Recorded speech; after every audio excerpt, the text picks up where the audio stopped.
Jenny Naziwa omutuze w'Embuya Kinnawataka mu ggombolola y'e Nakawa y'omu ku basimatuse enkuba eyafudde embyo mu kyekikeseza olunaku olwajjo ng'ono ennyumba ye yagudde.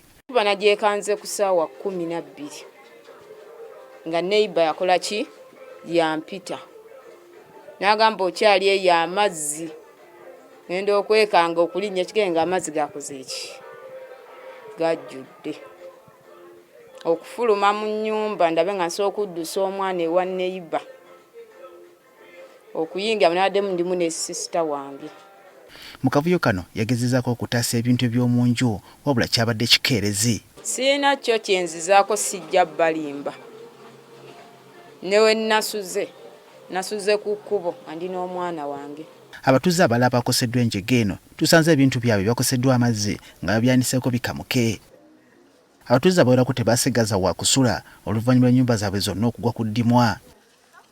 Mu kitundu kino tukitegedde nti abantu 5 be baluguzeemu obulamu. Basajja abafiiridde mu mazzi babadde basajja 2 abo twajjeemu zene n'abaana 3.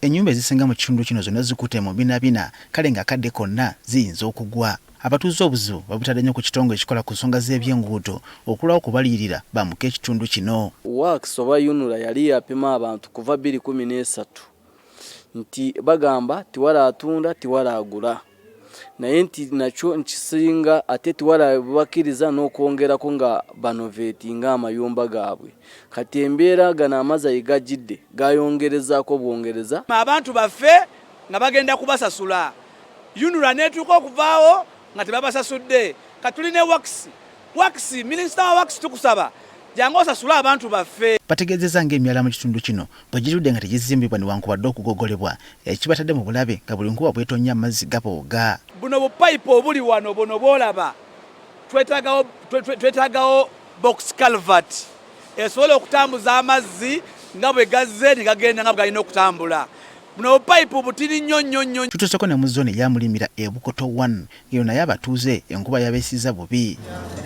Mu kitundu kino abantu 3 be baluguzeemu obulamu. Tubasatu olunaku lwajjo be nategedde abaana 2 n'omusajja omwe musisi wa Chapati amanyikiddwa bulungi ate yabadde agezaako okutaasa omwana agwa mu mwala bwe yamukassa eri amazzi ne gamusika. Bano beekokola abazimba emikutu omutambulira amazzi be bagamba nti bakozesa obugoma butono kale ng'enkuba buli lwetonya amazzi gabooga. Tunula ku bigoma 2 ebiva ku Northern Bypass baateekayo box calvert omuntu ayitamu nga bagogodde naye wano we gafulumira bateekawo buno bwa round kati amazzi bagava eringa mangi wano tegasobola kuyitawo mu luguudo luno gabuuka bubuusi ne gayingira buyingizi mu bantu.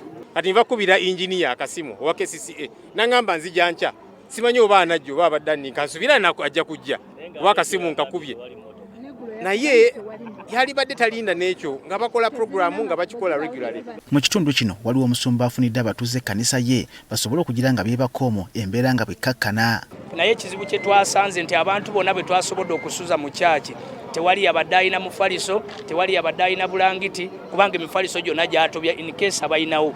Kati twabaliddewo matundubaale ne beebaka ku matundubaale n'ebigundi nayo ekigundi ky'emmotoka n'ekiteekawo ne beebaka. Tulina obugoye bwaffe bwe tukozesa ba asha bakozesa nga tulina abantu betusabira obwe twawadde abaana ne batandika okwebika. Abakulembeze mu kitundu kino nga bakulembeddwamu okuli oluvuganya gavumenti mu Parliament Joel Ssenyonyi bakolokose ekitongole kinema ku kye bayise okwefula kyesirikidde ng'abantu bazimba mu ntobazi. Banene wasanga bajjudde Mulamanve yali water catchment area ngeyambako n'ebitundu ebirala abanene bataddeyo zi factories bataddeyo oba zi hoteli oba ki kati nga balinga abagamba nti ekyokwonona ebyobutonde kikolebwa mwavu oli wabanga mugagga ate wali buzibu. Nema mugiraba yeegiraagira yeekejakeja netambula nedda wali eri kukibi naye nga eri kuba nakunkunye edda bano bebayita barifurafu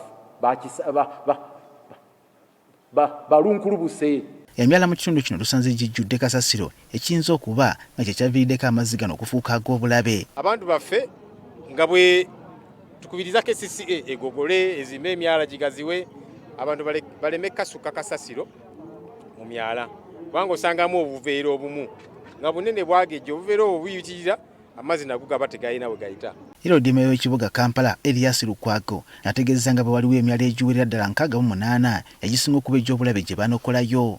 So twali tuli enteekateeka ng'egamba bwe tutandika ku 2016 okola ku Kampala Drainage Master Plan bwe twali tuukidde 2021 nga tugamba we are declaring a flood free city, a flood free Kampala.